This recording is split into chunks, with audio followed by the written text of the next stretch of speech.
Nous y voici, bienvenue sur le canal La Joie en Soi Clairvoyance. Ces cartes sont prédisposées pour cette guidance signe astrologique qui vous attend dans un petit instant. Alors à quoi correspondent les cartes? Nous voyons tout de suite.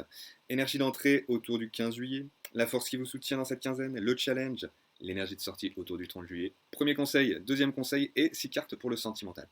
Un grand merci à tous les nouveaux abonnés, les personnes qui like, qui commentent, qui partagent, qui font que cette chaîne est en train de grandir. Et nous arrivons bientôt aux 1000 abonnés, donc on va célébrer ça ensemble. Et bien, courant de l'été, là, me dire, ça y est, c'est parti, ça tombe bien, cette période est faite pour ça. Alors, on y va ensemble. Quelques prérequis habituels. 1, c'est une guidance générale, donc traditionnellement, vous prenez les messages qui vous parlent. Ça va être à nuancer, c'est à vous de nuancer mes propos en fonction de votre situation. Moi, je donne la grande tendance principale.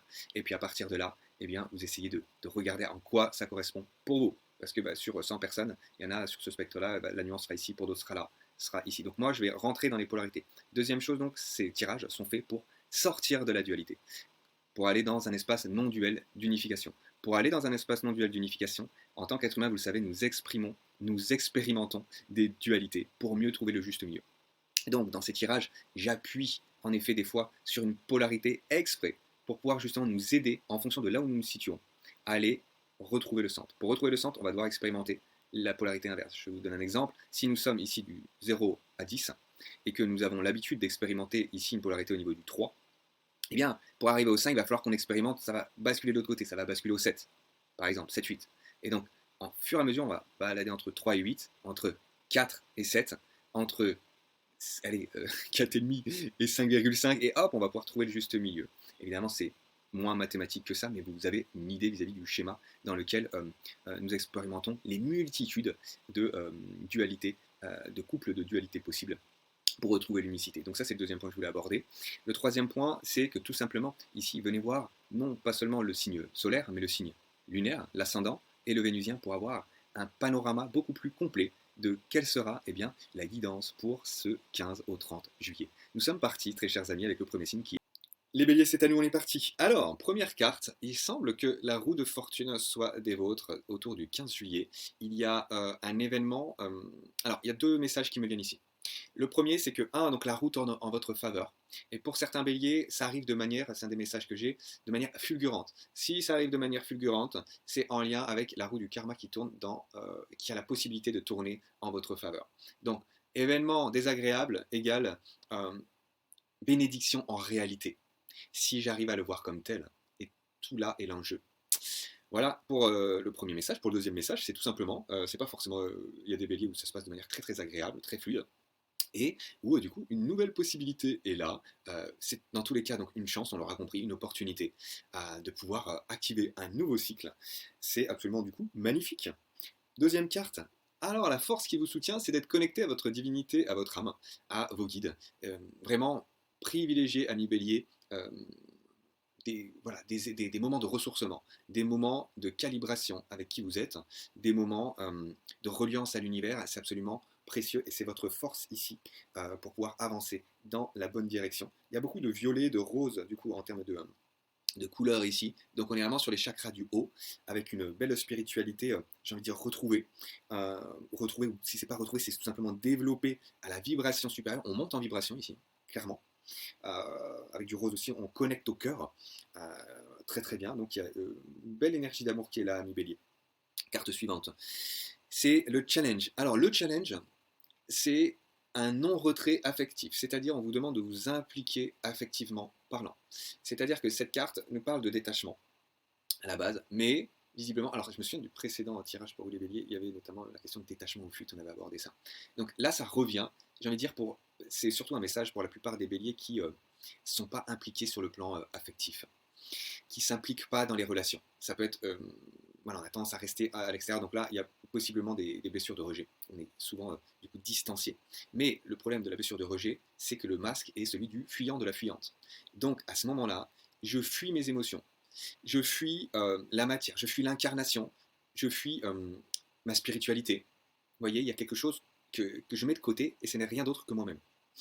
Donc là, ici, à ce moment-là, on vous dit impliquez-vous affectivement, impliquez-vous avec vos émotions, impliquez-vous avec ce que vous ressentez à l'intérieur, pour pouvoir du coup être guidé dans la juste voie. Donc on voit ici que vos perceptions vont être augmentées à partir du moment où vous êtes relié à votre émotionnel, à votre cœur, Et ici, du coup, la voie s'éclaircit. Vous voyez mieux, vous voyez de manière du coup clairvoyante. Voilà.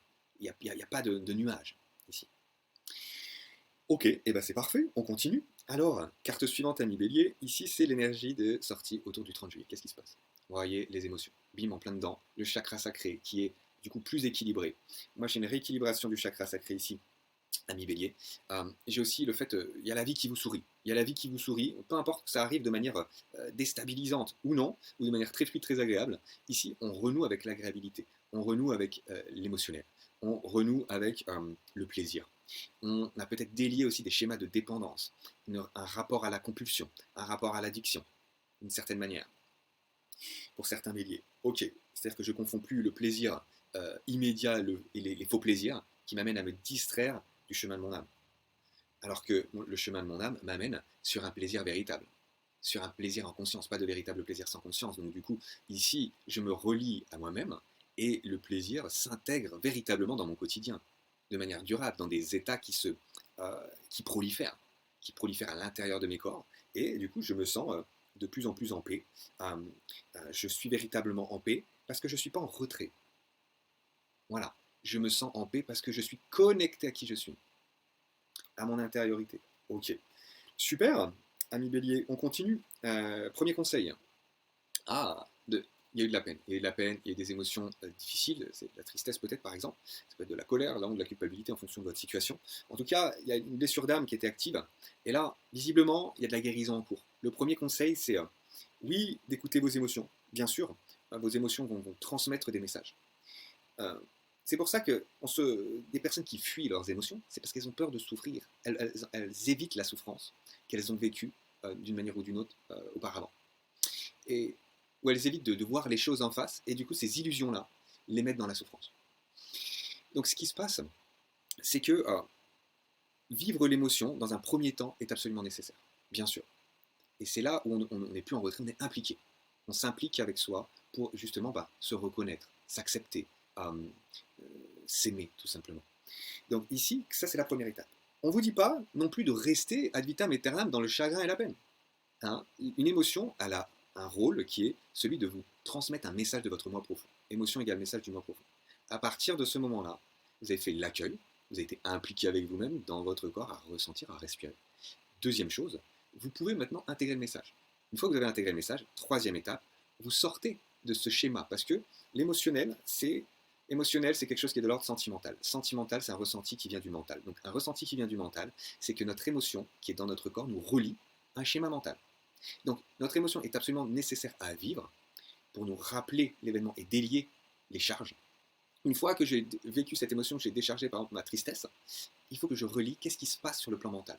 Quel est le schéma qui est relié et qui me mettait toujours dans cette boucle et qui fait que dans cette boucle mentale, émotionnelle, qui fait que je suis coupé de moi-même. Et voilà, donc là, à partir du moment où je délie la croyance limitante après avoir vécu l'émotion, parce que je peux toujours essayer enlever les croyances limitantes si je n'ai pas vécu les émotions, ça ne partira pas. Une fois que j'ai fait donc ce double travail sur le plan émotionnel et sur le plan mental, je n'ai plus besoin de l'émotion. L'émotion a rempli sa fonction. À ce moment-là, le chagrin et la peine, par exemple, ou la colère, ou la culpabilité, la honte, le mépris, peu importe ce type d'émotion négative, va partir. On vous invite donc du coup à réguler cette dynamique émotionnelle pour être dans le bon sens. Visiblement, vous êtes guidé pour traverser vos émotions et vous en séparer par la suite. Okay, c'est ça qui va vous permettre de retrouver plus de fluidité et plus de légèreté. Carte suivante, deuxième conseil. Ouais, sortez de votre zone de sécurité. Sortez de votre zone de sécurité, ami Bélier. L'idée, c'est pas de rester dans les vieux schémas où on bloque les émotions, dans les vieux schémas où on ne s'implique pas sur le plan émotionnel, dans les vieux schémas mentaux. Voilà, il y a ici un déconditionnement. Et ça vous demande de sortir de votre zone de confort, du coup, clairement. De toute façon, la roue tourne, j'ai envie de dire, voilà, en votre faveur. Il peut y avoir aussi des choses sur le plan karmique ici, j'entends. Donc, ça vous amène à passer au stade d'évolution suivant. Ensuite, sur le plan sentimental, qu'est-ce que ça vient dire? Bélier. Première carte. On vous dit que c'est en lien avec la notion de culpabilité. Et donc, comment vous vous culpabilisez vous-même? Comment vous laissez les autres vous culpabiliser? Comment vous vous faites traiter par les autres? Alors là, j'ai de la blessure de rejet, d'humiliation en premier lieu qui vient. On peut avoir aussi des blessures vis-à-vis de ce tirage-là. Donc ce tirage-là ne sera pas pour tous les béliers, mais en tout cas, ce que j'ai principalement, c'est rejet, humiliation en termes de mode de fonctionnement ici. Maintenant, si je suis dans la blessure d'injustice, je peux avoir aussi un rapport à la culpabilité qui peut venir se transformer aussi ici. Donc là, dans tous les cas, la culpabilité est liée au juge intérieur. Donc là, venez vous délier du juge intérieur, et dans votre relationnel sentimental, ça va faire évoluer la donne. Alors, et vos rapports seront meilleurs, que vous soyez en couple ou non aussi. Réunion. Alors, on nous parle de réunion déjà avec vous-même en premier lieu. De venir, en effet, là, vous voyez, là, ce que ça me dit, c'est que il y a tous ces personnages à l'intérieur de nous-mêmes. Il y a le juge intérieur, il y a le critique, il y a celui qui... qu'est-ce que ça peut être? La victime, etc., etc. Il y a différents personnages, ce qu'on appelle ici les voix de l'ego. Alors, il y a plusieurs messages dans cette carte.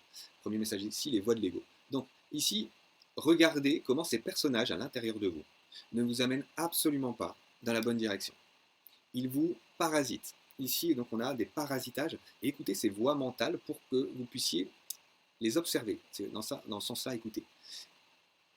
Écoutez ce qui se passe dans votre tête. Venez les noter ensuite pour pouvoir mieux les observer. Une fois que vous avez fait le point sur le plan émotionnel, quand vous êtes dans l'émotionnel, et là vous allez avoir toutes les pensées négatives qui arrivent, hop, après, venez noter tout ça. Voilà. Ou maintenant, sur le moment, en fonction des uns et des autres, comment vous ressentez la situation.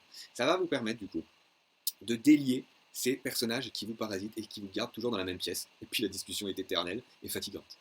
Hein, on a autre chose à faire. Donc ça, c'est le premier message vis-à-vis de cette carte. Le deuxième message, c'est du coup qu'il y a des choses à dire, des choses à échanger. Il y a une conversation à avoir avec votre autre, si vous êtes en couple, du coup, pour pouvoir vous aider à avancer dans cette situation, pour vous aider à y voir plus clair et pour vous aider à sortir de ces schémas-là. Peut-être que vous avez quelqu'un qui est tout le temps en train de vous critiquer, de vous maltraiter, de vous dire que ce que vous faites c'est pas assez, que vous n'êtes pas suffisamment ceci, vous n'êtes pas suffisamment cela, etc. Donc là, si vous êtes avec un personnage de type bourreau, bah ouais, il ne fait que répercuter le bourreau que vous avez en vous. Donc c'est d'où le premier message de cette carte en lien avec les voix de l'ego. Okay, donc, premier message, deuxième message, une discussion à l'extérieur, après avoir discuté à l'intérieur et après avoir délié ça, après avoir fait ce travail sur le plan émotionnel et mental en termes de déconditionnement. J'en parle à l'extérieur pour acter dans le comportement. C'est ça l'épreuve. Ensuite, en 3, on peut avoir un troisième message, ça parle de réunion flamme jumelle, possiblement, ici. Donc, pour certains, certaines personnes, c'est pas pour tous, hein, évidemment, ça va être, vous êtes dans cette configuration, dans ce parcours flamme jumelle, et donc ça vient vous faire travailler vis-à-vis de la notion de culpabilité. Carte suivante, l'amour à l'envers. Ouais, donc ici, clairement, on vous dit, le message, c'est retrouver l'amour de soi vous permettra de retrouver l'amour véritable dans votre relation existante, ou si votre relation n'est pas officielle, n'est pas en cours, eh bien, pour une future relation. C'est ce qui va vous permettre de retrouver l'amour. En tout cas, c'est une carte d'amour inconditionnel qui est ici. Ça vous demande de le retrouver par rapport à vous, pour pouvoir ensuite eh bien, le vivre avec quelqu'un. Carte suivante. Ouais, on me dit ici qu'il y a des notions de... Il y a des liens toxiques, en fait. Il y a des liens toxiques qui sont là, qui sont présents en bélier. Et du coup, voilà, on y met fin. C'est là où on vient mettre fin à ces voies internes qui nous parasitent. Et donc, du coup, ça se répercute dans le relationnel. Et dans ce relationnel-là, je viens donc, du coup, maintenant stopper donc, par mes comportements, par mon positionnement, ces dysfonctionnements-là. Et donc, ces liens qui sont toxiques ici. Donc, on se coupe des liens toxiques sur le plan sentimental, que vous soyez en relation ou non. Tout le travail que vous faites à l'intérieur de vous vont vous permettre eh bien, un avancement sur ce plan, sur le plan sentimental. La joie, voilà, on vous dit en tout cas que clairement, il y a au centre ici du tirage une reliance à la joie. Donc tout ce que vous êtes en train d'effectuer comme travail de développement personnel, comme déconditionnement de ce qui ne vous correspond pas, vous amène inévitablement vers la joie et l'amour inconditionnel, on vous dit. Clairement, le message est là à nous bélier. Donc croyez-y, que vous soyez en couple ou non. Dans tous les cas, il y a quelque chose qui se passe pour vous permettre une transformation importante ici. Carte suivante, l'action. À nouveau, sortez de votre zone de confort. Clairement. On l'a eu à la même position que tout à l'heure, la zone de sécurité, c'est plus possible. Là, c'est pareil. Voilà. Agissez en fonction de votre guidance, hein, vous l'avez reçu tout à l'heure, et non pas en fonction de vos conditionnements. Voilà, amis bélier, ce que j'avais pour vous dans ce tirage, qui était très intéressant, comme tous les tirages précédents d'ailleurs, beaucoup de messages dans cette quinzaine très puissants. Qu'est-ce que j'ai à vous dire? Eh bien, likez, commentez, partagez, abonnez-vous si ce n'est pas encore déjà fait. On se retrouve début août pour la suite des aventures, pour tous les signes et pour vous, Bélier. Complétez cette guidance par les autres signes qui vont vous permettre d'avoir le tableau plus grand, plus large, et donc du coup avec des messages plus précis. Je vous embrasse très fort, je vous souhaite une très belle quinzaine. On se dit à très bientôt. Ciao!